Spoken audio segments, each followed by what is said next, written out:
It happened in the blink of an eye, on a crisp morning just outside a heavily guarded military installation. A routine patrol, a misunderstanding, and a moment of prejudice ignited a confrontation that would change everything. A man in a simple, unassuming suit stepped out of his car, carrying himself with quiet authority, his back straight, his eyes forward. But before he could even take a step toward the security gate, a sharp voice pierced the air. "Hey! Stop right there!" The shout came from a police officer stationed at the entrance. The man paused, startled, and turned slowly toward the voice. The officer, younger and visibly agitated, stormed over, his hand resting on the holster of his weapon. "What are you doing here? You can't just waltz into a restricted area." "Let me see some ID," the officer barked, his tone laced with suspicion.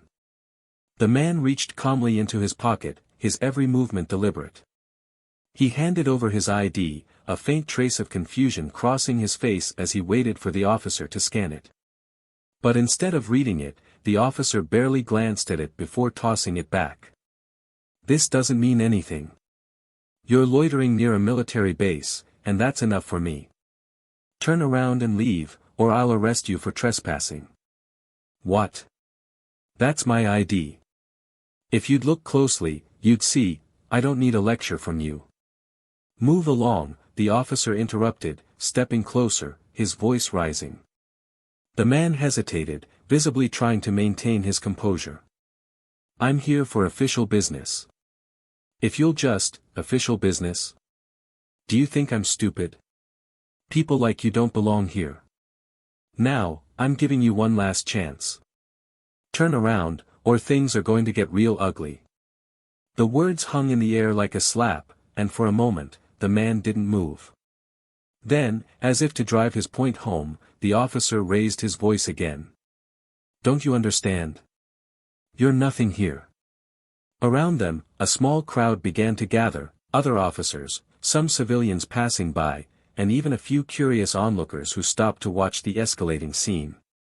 The man stood tall, his jaw tightening, his eyes narrowing, but he didn't back down. "Sir, with all due respect, I don't think you understand who I am or why I'm here," he said evenly, though his voice carried a weight that made a few people shift uneasily. The officer scoffed. "I don't care who you are.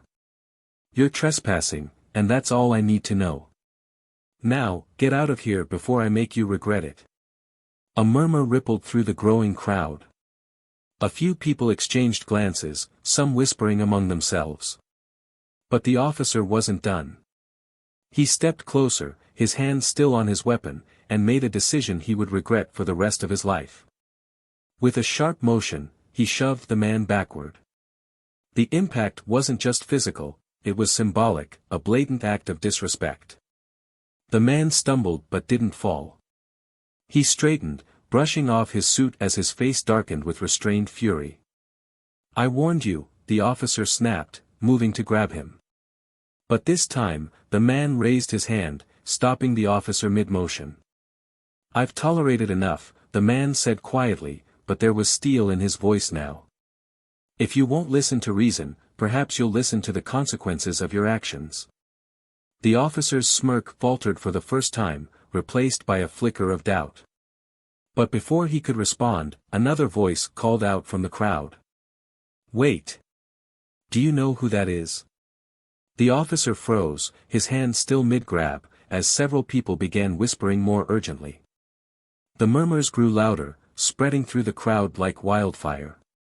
The man standing before him wasn't just anyone. He was someone important, someone powerful. The officer's face paled as he looked down at the ID he had dismissed earlier. For the first time, he truly read it. His eyes widened, his grip slackened, and a cold sweat broke out on his forehead. "No. No way," he muttered, stepping back as if burned. But it was too late. The damage was done, and the consequences were already in motion. What followed would leave everyone, those watching, those involved, and those who heard the story later, stunned. Because what happened next wasn't just justice. It was something far more unforgettable. What could the man possibly do to reclaim his dignity and teach a lesson that would never be forgotten? And what would become of the officer, now at the mercy of the one he had humiliated so publicly? Stay tuned to see how this story of injustice, reckoning, and redemption unfolds. Before we begin, I want to take a moment to speak directly to our black viewers. Here at Plow of Twist, we stand firmly against all forms of racism and discrimination. We believe in justice, equality, and the power of stories to inspire change. This channel is a safe space where we explore the complexities of life and stand with those fighting for what's right.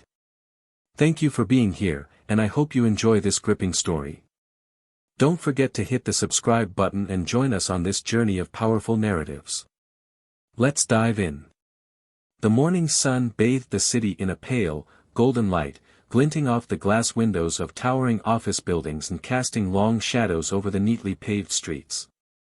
It was a city alive with purpose, executives hurrying to morning meetings, delivery trucks weaving through traffic, and families enjoying breakfast in corner cafes. At the edge of the bustling urban center, a massive military installation loomed, a symbol of order and power. Its gates stood tall and intimidating, flanked by armed guards who observed every passerby with practiced vigilance. In the shadow of these gates, a man parked his car. He was tall, with broad shoulders that spoke of a lifetime of discipline and strength. His suit was tailored, but not ostentatious, a dark gray with subtle pinstripes, paired with polished shoes that glinted in the sunlight. His demeanor was calm and composed, his every movement deliberate and efficient, the way one moves when they've spent years in environments where precision could mean the difference between life and death. His name was Nathaniel Carter, though most who knew him simply called him Nate.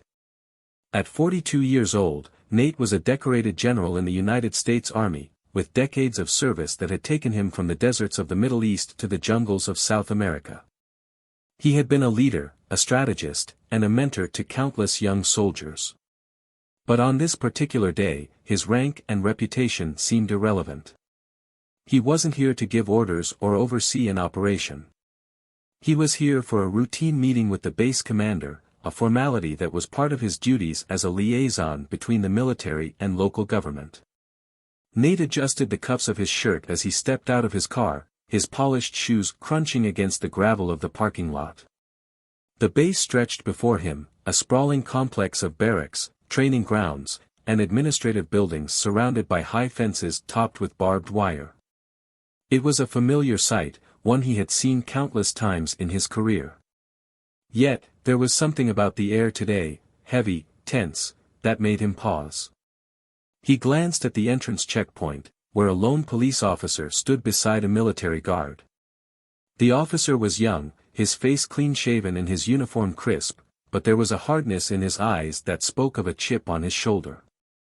His name tag read Officer Daniels, and the way he stood, arms crossed, chest puffed out, gave the impression that he had something to prove. Nate approached the gate with his usual air of quiet confidence, nodding politely to the military guard who recognized him instantly. But before the guard could wave him through, Officer Daniels stepped forward. "Hold it right there," Daniels said, his voice sharp and authoritative. Nate stopped, his eyebrows lifting slightly in surprise. "Good morning, officer," he said, his tone calm. "I'm here to see the base commander. General Harris is expecting me." Daniels didn't move. His eyes flicked over Nate's suit, then down to the polished ID badge clipped to his belt. He didn't take it. Instead, he smirked, a small, condescending expression that made the muscles in Nate's jaw tighten. "Nice try," Daniels said. "But I've seen this trick before. You think you can just waltz in here dressed like that and drop a name? I'm not falling for it." Nate blinked, momentarily taken aback. "Excuse me?" "You heard me," Daniels said, taking a step closer. "This is a secure facility. We don't let just anyone walk in because they claim to have an appointment. Show me some real ID, or turn around and leave." Nate hesitated, his mind racing. The military guard beside Daniels shifted uncomfortably, his gaze darting between the two men. Nate reached for his badge, unclipping it from his belt and holding it up. "This is my ID," Nate said, his voice steady but firm. "If you'll take a moment to." Daniels snatched the badge from his hand, holding it up as if inspecting a counterfeit bill. He turned it over a few times, then handed it back with a sneer. "Looks fake to me," he said. "Now get out of here before I call for backup." The words hung in the air, heavy with implication. Nate's heart pounded in his chest, a mix of disbelief and anger coursing through him. He had faced enemies on the battlefield, survived ambushes and firefights, but this casual dismissal, this blatant disrespect, was something else entirely. He took a slow, deep breath, forcing himself to remain calm. "Officer," Nate said, his tone measured, "I'm not sure you understand the gravity of this situation. I am a general in the United States Army, and I am here on official business. If you..." Daniels cut him off with a laugh, loud and mocking. "A general? Dressed like that? Give me a break. I don't care what story you've cooked up, you're not fooling me." Behind them, a small group of onlookers began to gather, military personnel, a few base employees, and even a civilian or two who had stopped to watch the exchange. Nate could feel their eyes on him, their murmurs growing louder with each passing second. Daniels, emboldened by the attention, took another step forward. "You're trespassing," he said, his voice rising. "And if you don't leave right now, I'll have no choice but to remove you myself." Nate stood his ground, his hands at his sides, his face unreadable. But inside, he was seething. This was more than an insult. This was a challenge, a direct attack on his dignity, his authority, his very identity. And yet, he knew that reacting in anger would only escalate the situation. "I suggest you step back," Nate said quietly, his voice low and steady. "You're making a mistake." But Daniels didn't step back. Instead, he reached out, his hand gripping Nate's arm with unnecessary force. It was the final straw. Nate pulled away sharply, his patience finally snapping. "You have no idea who you're dealing with," Nate said, his voice cold. For a moment, the crowd fell silent, the tension crackling like static in the air. Even Daniels seemed to falter, his grip loosening as he looked into Nate's eyes that were no longer calm, but blazing with righteous fury. But Daniels recovered quickly, doubling down. "I don't care who you think you are," he said. "You're nobody to me." The word stung, sharper than any weapon, and Nate knew then that this was no ordinary confrontation. This was a battle of principles, of identity, of respect. And it was only just beginning.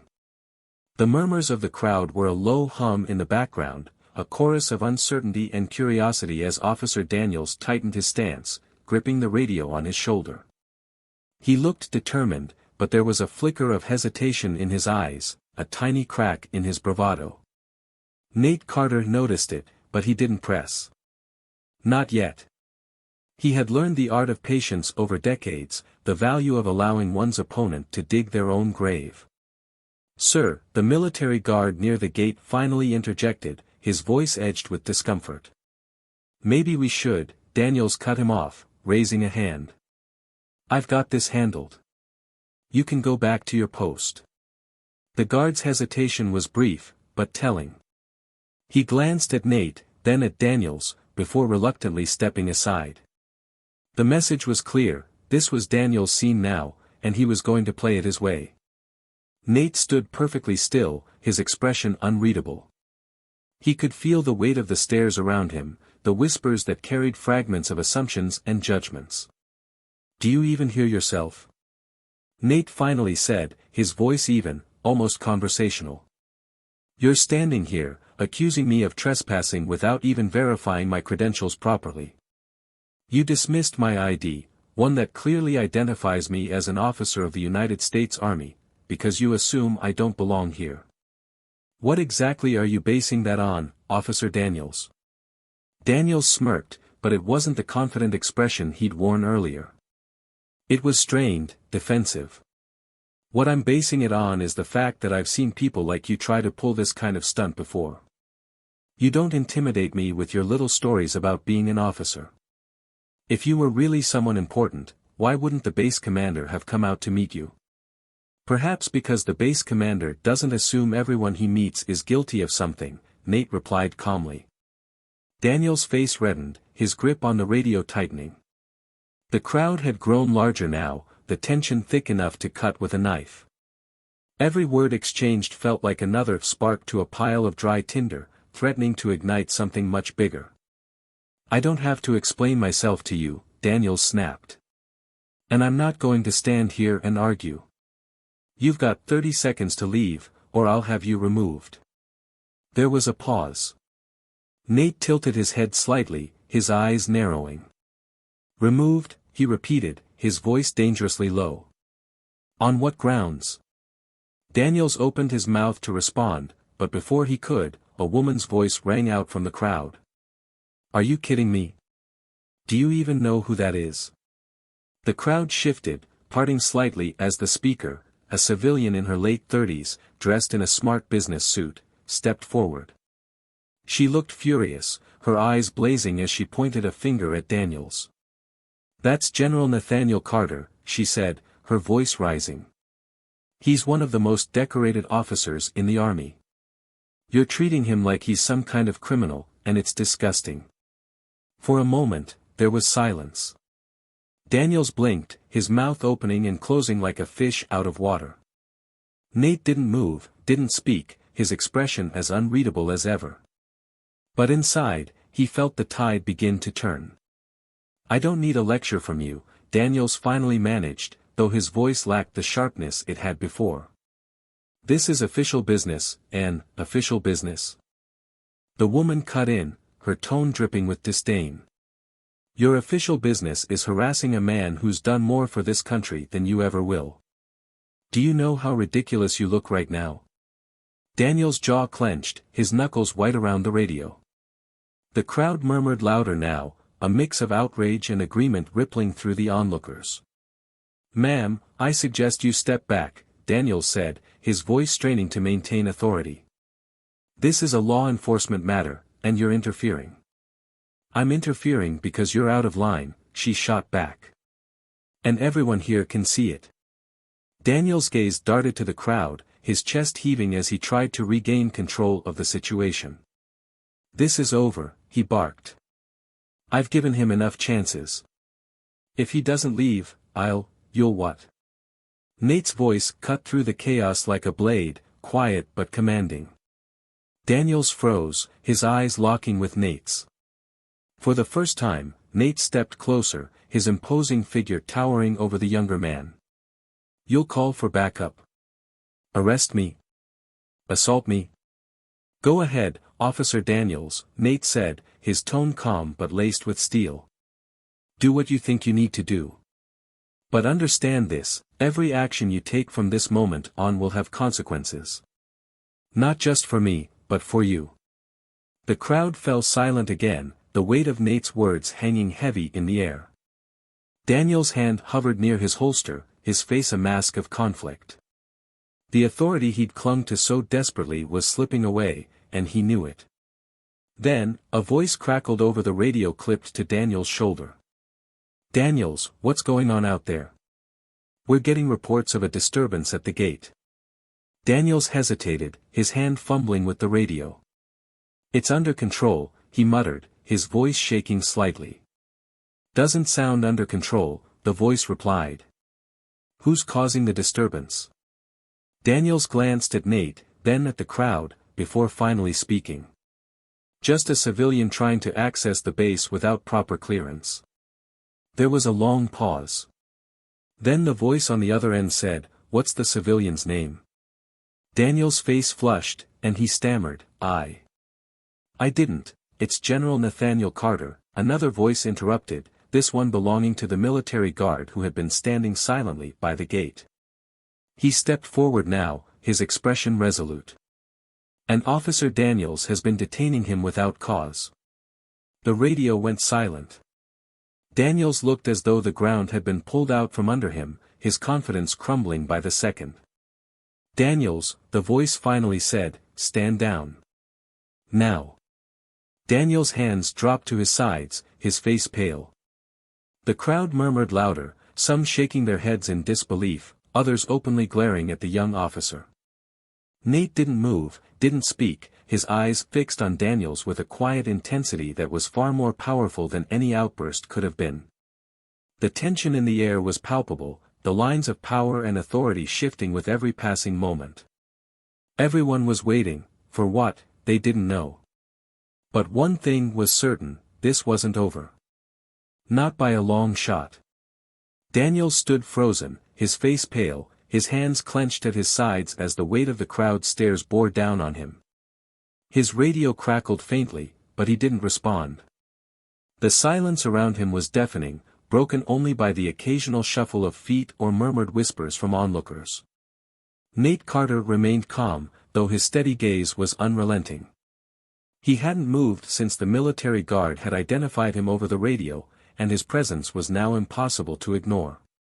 Before Daniels could gather himself, the gates to the base opened with a metallic groan, and two uniformed officers stepped through, their polished insignias glinting in the sunlight.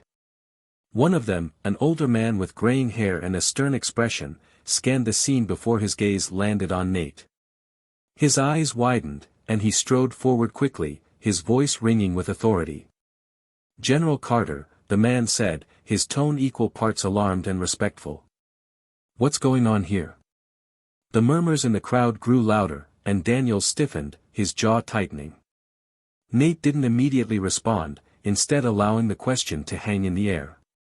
Finally, he spoke, his voice steady and clear. "I arrived here for a scheduled meeting with General Harris," Nate said, his tone neutral but firm. "Instead, I was detained by this officer without cause, publicly humiliated, and treated with a level of disrespect that I have not encountered in my decades of service to this country." The older officer's face darkened, and he turned sharply to Daniels. "Is this true?" he demanded. Daniels opened his mouth, then closed it again, his throat working as he struggled for words. I thought he was trespassing," he stammered finally.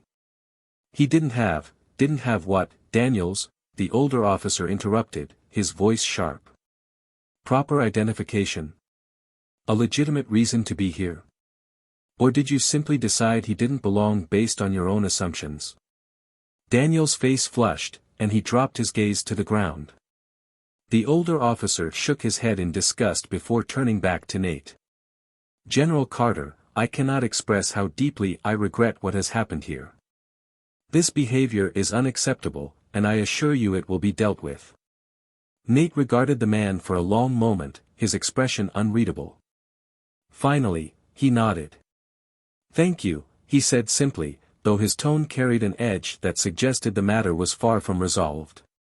The older officer turned back to Daniels, his voice low but firm. "Daniels, you're relieved of duty effective immediately. Turn in your badge and weapon." Daniels' head snapped up, his eyes wide with disbelief. "What? Sir, now," the older officer barked, cutting him off. "This isn't up for debate." The crowd watched in stunned silence as Daniels fumbled with his holster, his hands trembling as he unbuckled his belt and handed over his weapon. He looked as though he might say something, but the words caught in his throat, and he finally fell silent. The older officer gestured for one of the guards to escort Daniels away, and he followed reluctantly, his shoulders slumped in defeat.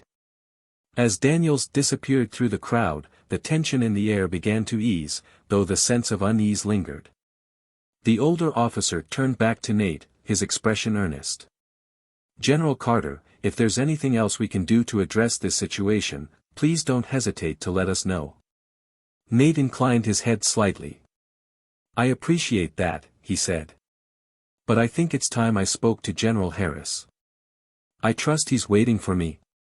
"Of course," the older officer said quickly. "Right this way." The crowd began to disperse as Nate followed the officer through the gates, the murmurs fading into the background. The base was quiet, the only sounds the rhythmic crunch of their footsteps on the gravel path and the distant hum of machinery. Nate's thoughts were a whirlwind, but his expression remained calm, his military discipline keeping his emotions in check. The older officer led him to a large administrative building, holding the door open as they entered.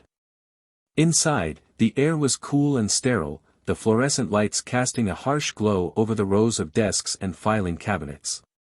Nate was led to a conference room at the end of the hall, where General Harris was waiting. Harris rose as they entered, his face creasing with concern as he extended a hand. "Nathaniel," he said, his tone warm despite the tension in the room. "I heard there was an incident at the gate. Are you all right?" Nate shook Harris's hand, his grip firm. "I'm fine," he said. "But we need to talk." Harris nodded, gesturing for him to sit. "Of course. Tell me what happened." Nate recounted the events at the gate, his voice measured but firm as he detailed Daniels' behavior. Harris listened intently, his expression growing darker with each word. "This is unacceptable," Harris said when Nate had finished. "I'll make sure Daniels is held accountable. We've been working to build trust and respect between the military and local law enforcement, and incidents like this undo years of progress." Nate leaned back in his chair, his gaze steady. "It's not just about accountability," he said. "It's about changing the culture that allows this kind of behavior to go unchecked. Daniels may have been the one who acted out, but he's not the only one who thinks that way." Harris nodded slowly, his expression thoughtful. "You're right," he said. "And I think this incident could be the catalyst for something bigger. If you're willing, I'd like you to help lead a task force focused on addressing these issues, both within the military and in our interactions with law enforcement." Nate considered this for a moment, his mind racing. The idea of turning this personal injustice into a larger effort for change was appealing, but he knew it wouldn't be easy. Still, he had never been one to back down from a challenge. "I'll do it," he said finally. "But only if we're serious about making real changes. No empty gestures, no lip service. If we're going to do this, we do it right." Harris smiled, a glimmer of hope in his eyes. "Agreed. Let's make it happen." As they shook hands, Nate felt a sense of resolve settle over him. This was far from over, but it was a step in the right direction. And for the first time that day, he felt a glimmer of hope that justice would prevail. Nate Carter sat across from General Harris in the stark, fluorescent-lit conference room, the echoes of their earlier conversation still hanging in the air. The agreement to lead the task force had been a decisive step, but it hadn't quelled the storm of emotions swirling within him. Nate's exterior remained calm, but his mind churned with thoughts of Daniels' actions, the crowd's reactions, and the larger implications of the day's events. Harris broke the silence. "Nathaniel, I know this isn't just about Daniels. This is about a system that's been broken for a long time. I meant it when I said I want real change." Nate met Harris's gaze, his eyes sharp and unyielding. "Then you understand that change starts with accountability. Daniels isn't just a rogue officer. He's a symptom of a larger problem, one that won't go away just because he's been removed from duty." Harris nodded, his expression somber. "I know. And I want to be clear, whatever authority you need for this task force, you'll have it. We need to send a message, not just to Daniels but to everyone who thinks they can act like him without consequence." Nate leaned forward, his tone hard. "Consequences are just the beginning. We need education, training, and a shift in culture. This isn't just about punishing bad actors. It's about preventing them from becoming bad actors in the first place." Before Harris could respond, the door to the conference room opened. A young officer entered, holding a folder that looked almost too heavy for its size. He hesitated, clearly aware of the weight of the conversation he was interrupting. "General Harris, General Carter," the officer said, his voice tight. "I'm sorry to disturb you, but I thought you'd want to see this immediately." Harris waved him in. "What is it?" The officer placed the folder on the table, opening it to reveal several documents and photographs. He hesitated again, then spoke. It's about Officer Daniels. We've been conducting a preliminary review of his record, and there are some troubling patterns. Nate's brow furrowed as he picked up one of the documents.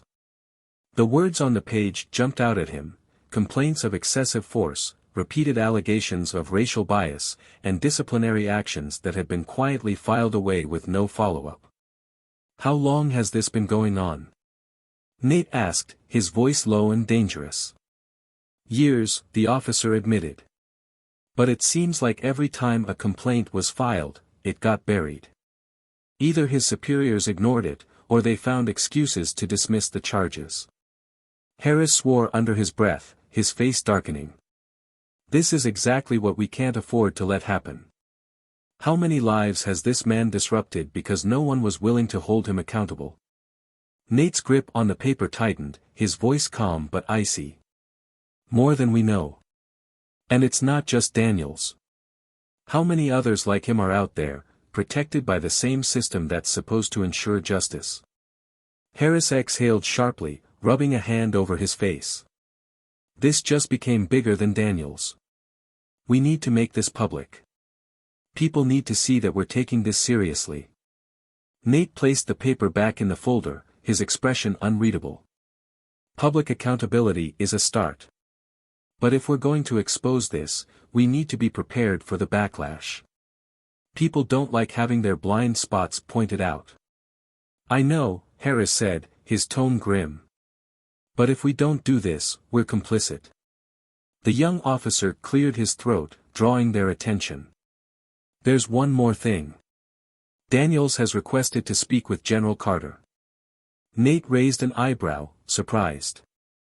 He wants to speak to me. The officer nodded. He's being held in a secure room on base. He says he wants to apologize. Harris scoffed. Apologize? After everything he's done? Nate held up a hand, silencing Harris. I'll speak to him. Harris frowned.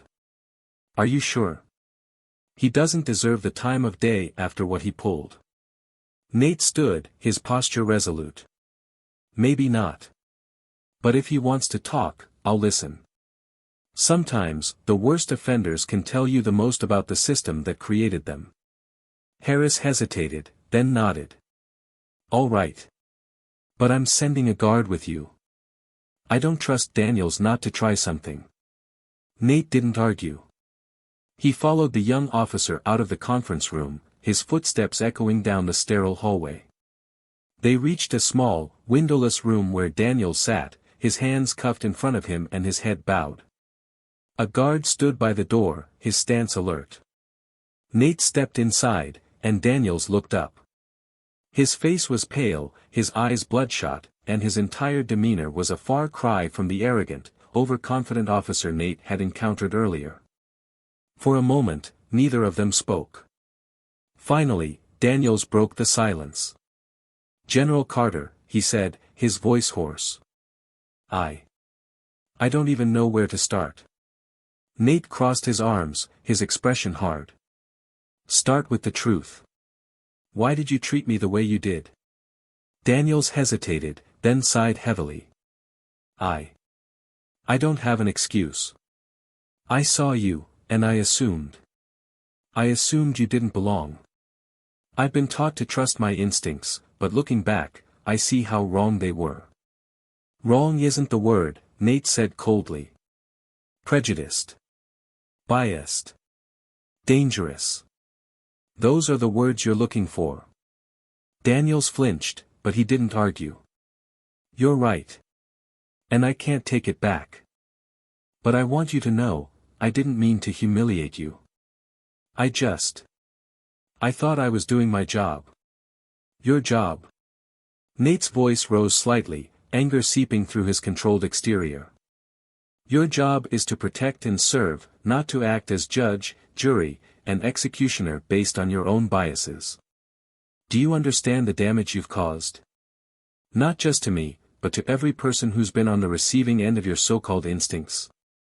Daniel's shoulders slumped, and he nodded. I understand. And I deserve whatever punishment I get. Nate stared at him for a long moment, then sighed.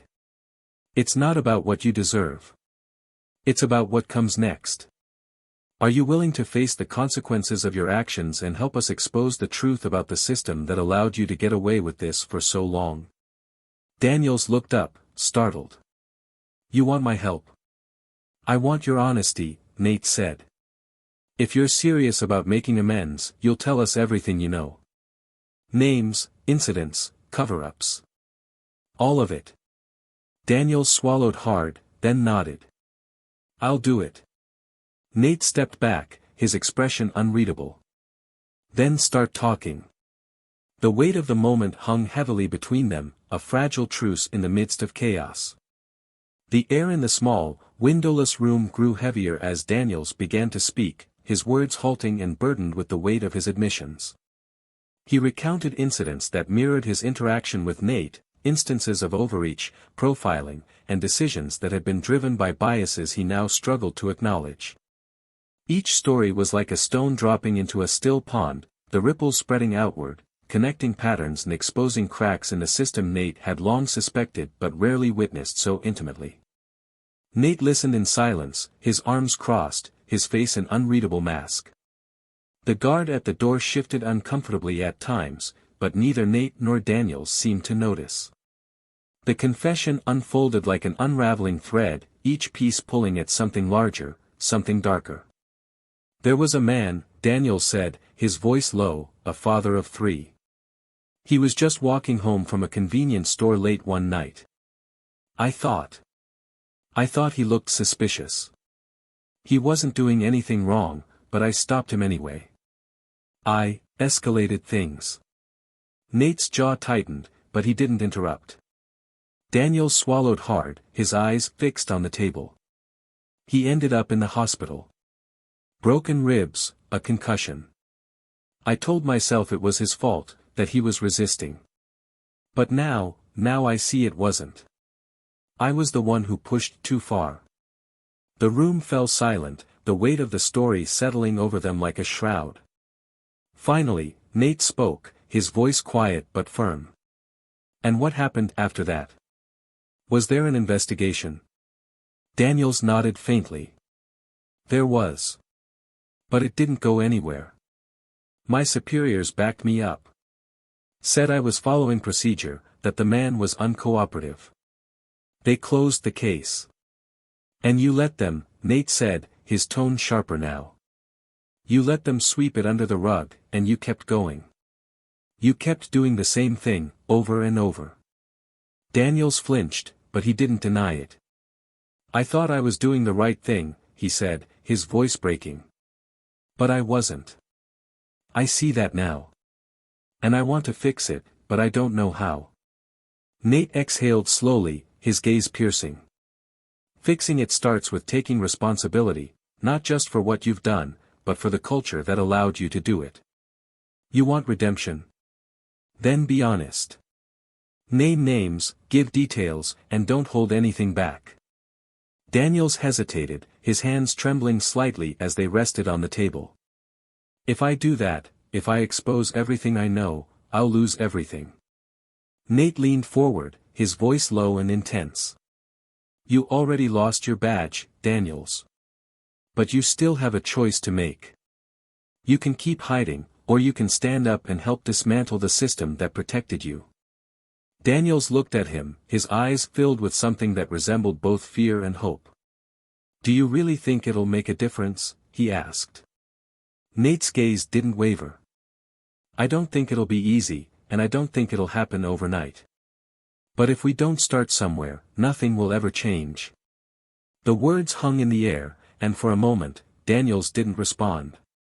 Then he nodded, his jaw tightening as if bracing himself for the weight of what was to come. Okay, he said quietly. I'll do it. Nate stood, his posture commanding as he gestured for the guard to unlock the door. Then we start now. As they left the room, the weight of Daniels' decision began to ripple outward. The process of collecting his testimony was grueling, an exhaustive effort that pulled back the curtain on years of misconduct, cover-ups, and systemic failures.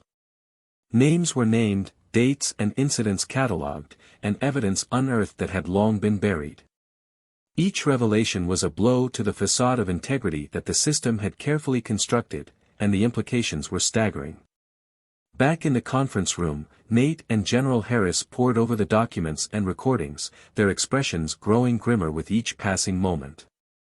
The scope of what Daniels had revealed was larger than either of them had anticipated, implicating not just individual officers but entire chains of command. "This isn't just a few bad apples," Harris said, his voice tight with anger. "This is a rotten tree, and we're going to have to uproot it entirely." Nate nodded, his focus unwavering. "Then let's start digging." The first step was transparency. Harris called an emergency press conference, a decision that was met with resistance from some within the chain of command. There were concerns about optics, about the backlash, about the potential damage to the institution's reputation. But Nate was adamant. "We can't worry about reputation," he said during a heated meeting with senior officials. "The only way to rebuild trust is to be honest about what's broken. People don't need more excuses or half-measures, they need accountability." The press conference was held the next morning, the atmosphere tense as reporters gathered in the large briefing room on base. Harris stepped to the podium first, his expression solemn as he addressed the audience. "Over the past 24 hours, we've uncovered evidence of systemic failures within our ranks," he began, his voice steady but heavy with emotion. "These failures have allowed misconduct to go unchecked and have eroded the trust of the communities we serve. We take full responsibility for these failures, and we are committed to making things right." Nate stepped forward next, his presence commanding as he spoke. "This isn't just about holding individuals accountable," he said. "It's about addressing the culture that allowed these failures to happen in the first place. We have a responsibility to not only acknowledge these issues but to actively work toward meaningful change." The room buzzed with questions and murmurs, but Nate held his ground, answering each inquiry with honesty and clarity. The press conference was only the beginning, a public acknowledgement of a problem that had festered for too long. Behind the scenes, the work was just beginning. Daniels' testimony became the cornerstone of the task force's efforts, his willingness to come forward providing a roadmap for investigating other cases of misconduct. The revelations sent shockwaves through the ranks, prompting resignations, disciplinary actions, and a comprehensive overhaul of training and oversight protocols. For Nate, the process was grueling but necessary. Each step forward was a battle against resistance, against denial, against the deeply ingrained habits of a system that had long prioritized self-preservation over justice. But he refused to back down, driven by the knowledge that every victory, no matter how small, was a step toward a better future. The ripple effects of the investigation began to spread beyond the base, sparking conversations and reforms in other parts of the country. Communities that had long felt marginalized found a renewed sense of hope, their voices amplified by the courage of those willing to confront the system head-on. And through it all, Nate remained steadfast, his resolve unshaken. The road ahead was long, but for the first time in years, it felt like progress was within reach. The pieces of the broken system were being exposed, and the process of rebuilding had begun. The air in the base headquarters was heavy with tension as the fallout from the press conference unfolded. The ripple effects of Nate Carter and General Harris's decision to go public were immediate, and the backlash came from every corner. Criticism from some high-ranking officials, outrage from certain community leaders, and a mix of confusion and support from the public created a maelstrom that no one could ignore. Nate sat at a conference table surrounded by members of the newly formed task force. The group was a mix of military personnel, civilian oversight representatives, and legal experts, all chosen for their commitment to transparency and reform. In front of Nate was a thick file of complaints and testimonies, the weight of each case bearing down on him. General Carter, one of the civilian representatives, a woman named Sandra Lopez, spoke up. Her voice was steady, but there was a sharpness to it. "We've already received word that some individuals implicated in Daniels' testimony are planning to fight back. They're claiming these accusations are baseless." Nate's expression remained calm, but his jaw tightened slightly. Of course they are. People who've benefited from a broken system don't give up their advantages without a fight. Lopez nodded, leaning forward. But it's more than just denial. They're pushing to discredit Daniels, using his own history of misconduct against him. If we're not careful, this could undermine everything we've built so far. A murmur of agreement rippled through the room, and one of the military officers present, Colonel Green, chimed in. Daniels isn't exactly the most credible witness. His record speaks for itself. We need to be prepared for the possibility that his cooperation might backfire. Nate looked around the table, his gaze steady. I understand the risks, he said. But Daniels' credibility isn't the issue. The evidence he's provided has been corroborated by multiple sources. This isn't about him, it's about the system that allowed him to operate the way he did. That's what we need to keep the focus on.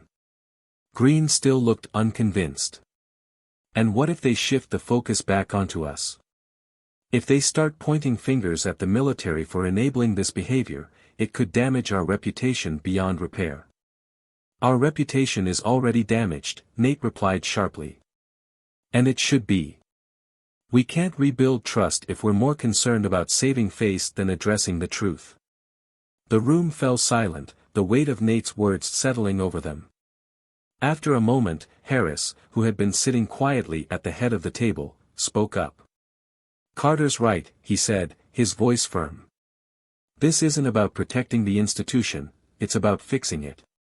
If that means taking some hits along the way, so be it. But we're not backing down.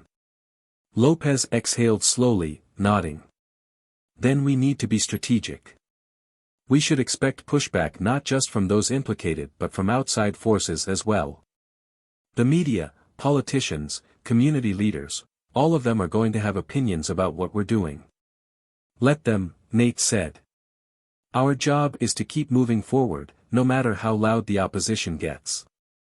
The meeting continued late into the evening, with the task force members hashing out strategies, reviewing evidence, and preparing for the battles ahead. Nate remained focused, his military discipline keeping him steady even as the enormity of the task loomed over him. Later that night, as the base grew quiet and the halls emptied, Nate found himself alone in his office. The faint hum of the air conditioning was the only sound as he leaned back in his chair, staring at the ceiling. The weight of the day's events pressed down on him, and for the first time in weeks, he allowed himself a moment to feel the full force of it. A knock at the door broke his thoughts, and he sat up, straightening his posture. Come in. The door opened to reveal Daniels, looking hesitant but determined. He stepped inside, his hands clasped in front of him. General Carter, he said, his voice quiet. I know it's late, but I needed to speak with you. Nate gestured for him to sit, watching as Daniels took the chair opposite him. What's on your mind? Nate asked. Daniels hesitated, his gaze flickering to the desk before meeting Nate's eyes. I wanted to thank you, he said. For giving me a chance to make this right. Nate studied him for a moment, then leaned forward. This isn't about me giving you a chance, Daniels. It's about you deciding to take it. And it's not going to be easy. You've already seen the pushback, people trying to discredit you, turn this around on you. It's only going to get worse. I know, Daniels said, his voice steady. And I deserve it. I deserve all of it. But, if telling the truth can help even a little, then it's worth it. Nate nodded, his expression softening slightly. It is. But this isn't just about telling the truth. It's about what you do moving forward. If you want redemption, it's not going to come from one big gesture. It's going to come from a lifetime of doing the right thing, even when it's hard. Daniels swallowed hard, nodding. I understand. For a moment, neither of them spoke. Then Daniels cleared his throat, shifting in his seat. Do you ever wonder if it's enough? He asked quietly. If all the work we're doing, if it's actually going to change anything? Nate's gaze was steady. I think about that every day, he admitted. But the alternative, doing nothing, isn't an option. Change doesn't happen overnight, and it doesn't happen without a fight. But every step forward matters, no matter how small. Daniels seemed to take this in, his expression thoughtful. Finally, he stood, his posture a little straighter than before. Thank you, General. For everything. Nate watched him go, the door clicking shut behind him. He leaned back in his chair, the faintest trace of a smile tugging at the corner of his mouth. The road ahead was long, and the battles far from over, but for the first time, it felt like progress was more than just a distant hope. It was a reality, inching closer with every hard-won step. The following day began with a palpable tension hanging over the base. The revelations from Daniels' testimony had triggered a cascade of inquiries and emergency meetings. News outlets were ablaze with reports dissecting the press conference and speculating about the far-reaching implications of the systemic issues Nate and the task force were working to expose. Calls poured in from both supporters and detractors, each demanding answers, clarity, or accountability. Nate Carter was at the center of it all, his focus unbroken despite the whirlwind around him. The task force's temporary headquarters buzzed with activity as investigators combed through records, compared testimonies, and compiled evidence for the growing case. Nate moved through the room like a general on a battlefield, giving directions, answering questions, and keeping the team on track.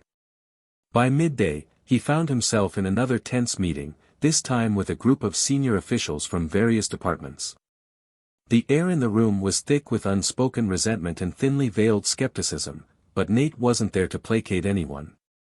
General Carter, one of the officials, a wiry man with a sharp voice, began. We understand the importance of addressing these issues, but don't you think the scale of this investigation is overreaching? We're dragging in personnel who've served honorably for decades. It's damaging morale. Nate's expression remained calm, but his tone was razor-sharp. Morale isn't my priority right now. Justice is. And if that means shining a light on the darker corners of this institution, so be it. The only way to rebuild trust is to prove we're willing to hold ourselves accountable. Another official, a woman with a steely demeanor, interjected. Accountability is one thing, but we're facing a public relations nightmare. If this investigation gets out of control, we risk losing the public's faith entirely. We've already lost it, Nate replied bluntly. This investigation is our chance to earn it back. If we prioritize saving face over fixing the problem, we'll confirm every doubt people have about our integrity. The room fell silent, the weight of his words settling over the table. Finally, General Harris, who had been sitting quietly at the end of the table, leaned forward. Carter's right, Harris said. This isn't about PR. It's about doing what's right, even if it's uncomfortable. We can't afford to shy away from this. The meeting continued in strained tones, but by the end, Nate had secured the support, or at least the reluctant cooperation, of the officials. As he left the room, Harris caught up with him in the hallway. Hell of a fight you're picking, Nathaniel, Harris said, a hint of a smile on his lips. Nate glanced at him, his expression serious. It's not a fight. It's a responsibility. Harris nodded, his smile fading. You're carrying a lot on your shoulders. Just don't forget you've got people in your corner. Nate offered a faint nod of acknowledgement before heading back to the task force headquarters. The words were meant as encouragement, but they only served to remind him of the immense pressure weighing on him. Still, there was no room for doubt, not now. Later that afternoon, Daniels was brought in to provide additional details for the task force's investigation. He looked more composed than the previous day, though the weight of his actions still hung heavily on him. As Nate and the team questioned him, the room grew tense with the gravity of what he revealed. There's one officer in particular you need to look into, Daniels said, his voice steady but subdued. Sergeant Miller. He's been in the department for over 15 years, and he's done things even I wouldn't have dared to. Nate exchanged a glance with Sandra Lopez, who immediately began typing notes on her laptop. "What kind of things?" Nate asked. Daniels hesitated, his jaw tightening. "Excessive force, falsifying reports, planting evidence. And he's got connections, higher-ups who've covered for him every time someone tried to bring him down." Nate's gaze hardened. "Do you have evidence to back this up?" Daniels nodded. "I don't, but I know where you can find it. There's a storage room in the precinct where Miller keeps files, off the record. If you can get access, you'll find everything you need." The revelation sent a ripple of urgency through the team. Nate wasted no time, coordinating with legal counsel and arranging for a warrant to access the precinct. The wheels were set in motion, and by evening, a small team, including Nate, arrived at the precinct under the cover of bureaucracy. They were there to review records, but their true purpose was clear. As they combed through the storage room, it didn't take long to find what they were looking for. Hidden among innocuous files were documents that painted a damning picture of misconduct, corruption, and cover-ups. Photos, falsified reports, and even recorded conversations revealed a network of officers working together to protect their own interests at the expense of justice. Nate stood over the evidence, his expression grim. Lopez, standing beside him, let out a low whistle. "This is worse than I thought." "It always is," Nate said quietly. "But this is what we needed. Proof." The team worked late into the night, documenting and securing the evidence for further investigation. By the time they returned to the base, exhaustion was etched into every face, but there was also a sense of grim determination. They were making progress, painfully slow, but progress nonetheless. The following day brought another round of media scrutiny, with reporters clamoring for updates and community leaders demanding transparency. Nate faced the press with the same calm resolve he'd shown from the beginning, carefully addressing questions without revealing details that could compromise the investigation. "What do you say to those who claim this investigation is a witch hunt?" one reporter asked, her tone sharp. Nate met her gaze without flinching. "I say it's a pursuit of justice. If some people feel targeted, perhaps it's because they have something to answer for." Another reporter chimed in. "Are you confident that these efforts will lead to real change? Or is this just another investigation that will fade away without consequences?" Nate's voice was steady, but there was an edge to it. Real change doesn't happen overnight, and it doesn't happen without resistance. But this isn't just another investigation. It's a reckoning. And we won't stop until we see it through. As the press conference ended, Nate returned to his office, the weight of the day pressing down on him. He knew the road ahead would only get harder, but the momentum was building, and there was no turning back. That evening, as he sat alone reviewing the day's progress, a knock at the door pulled him from his thoughts. He looked up to see Lopez standing there, a file in her hands. "I thought you'd want to see this," she said, stepping inside. Nate took the file and opened it, his eyes scanning the contents. It was a new set of testimonies, this time from officers who had come forward after the press conference. Their accounts corroborated much of what Daniels had revealed and added new layers to the investigation. "It's working," Lopez said softly. "People are starting to speak up." Nate closed the file, a faint glimmer of hope flickering in his eyes. "Then we keep going," he said. "We've come this far. We can't stop now." Lopez nodded, her expression resolute. "Agreed. We're with you, General." As she left, Nate leaned back in his chair, his thoughts racing. The journey was far from over, but for the first time, he felt the tide beginning to turn. The truth was coming to light, and with it, the chance for real, lasting change. As the investigation neared its conclusion, the air around the base felt charged with both exhaustion and anticipation. Nate Carter sat in the task force's headquarters, reviewing the final report, a meticulously compiled document that would soon be made public. It detailed not only the misconduct uncovered during the investigation but also a series of reforms designed to rebuild trust and accountability. Daniels, now a key figure in the case, had faced relentless scrutiny from both the media and his former colleagues. But in the process, he had become a symbol of transformation, a man who, despite his past, had chosen to step forward and expose the truth. In one of their last conversations, Daniels had expressed both relief and fear. "I know I can never undo the damage I've done," he admitted, sitting across from Nate in the now familiar small conference room. "But I want to believe this will make a difference." Nate regarded him with a measured gaze. "It will," he said firmly. "You've taken responsibility, and that's the first step. But change doesn't end here. It's a lifetime commitment." Daniels nodded, his jaw tightening. "I'm ready for that." The public release of the findings was met with an outpouring of both outrage and hope. The sheer scale of the systemic failures laid bare was staggering, and the demand for accountability grew louder with each passing day.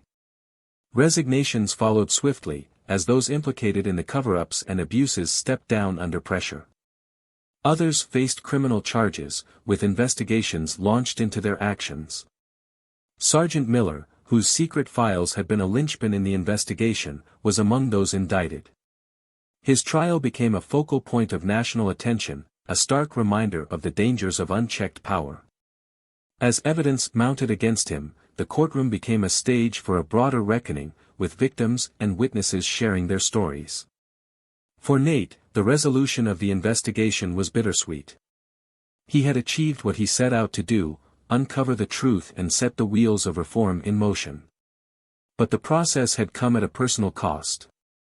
The long hours, the relentless pressure, and the emotional toll of facing the realities of the system he had dedicated his life to were not without consequence. One evening, as he prepared to leave the base for the last time, Harris approached him. The older general had been a steadfast ally throughout the ordeal, but now there was a hint of sadness in his eyes. "You're really going through with it?" Harris asked. Nate nodded. "It's time. I've done what I came here to do. Now it's up to others to carry it forward." Harris extended a hand, and Nate took it. "You've done more than anyone could have asked, Nathaniel. Don't ever forget that." Nate offered a faint smile. "Thank you, sir. For everything." In the months that followed, Nate transitioned into a new role, one he had never imagined for himself, an advocate for systemic reform. He became a sought-after speaker, sharing his experiences and insights with communities, organizations, and policymakers across the country. His quiet but commanding presence, coupled with his unwavering commitment to justice, inspired a new wave of leaders dedicated to change. Daniels, now a civilian, began working with community organizations focused on rebuilding trust between law enforcement and the communities they served. Though he faced criticism and skepticism, he approached his work with humility and determination, hoping to prove that redemption was possible through action, not words. For General Harris, the fallout from the investigation was a turning point in his career. He used his position to push for further reforms within the military, ensuring that the lessons learned from Nate's task force would not be forgotten. His efforts earned him both respect and resistance, but he remained steadfast in his mission. As for Sergeant Miller and others like him, their fate served as a sobering reminder that justice, while often delayed, could not be evaded forever. The trials brought a sense of closure to many of the victims who had long been silenced, their voices finally heard in a system that had once ignored them. Nate's journey was far from over. While the investigation had marked the end of one chapter, it was only the beginning of a broader mission to address the deep-seated issues that had been exposed. He knew the road ahead would be long and fraught with challenges, but he also knew it was a road worth traveling. Reflecting on his experiences, Nate often thought back to the moment at the base gates when it all began, the confrontation that had set everything in motion. What had felt like an injustice too great to bear had become the catalyst for a reckoning that was long overdue. And while the scars of that moment would always remain, they were a testament to the strength it had taken to face the truth and demand better. This story isn't just about Nate Carter, or Daniels, or even the system they sought to change. It's about all of us, the choices we make, the values we uphold, and the courage it takes to confront what's wrong in pursuit of what's right. It's a reminder that justice is not an endpoint but a continuous effort, one that requires each of us to play our part. What about you? What do you think of Nate's journey? Do you believe redemption is possible for those like Daniels?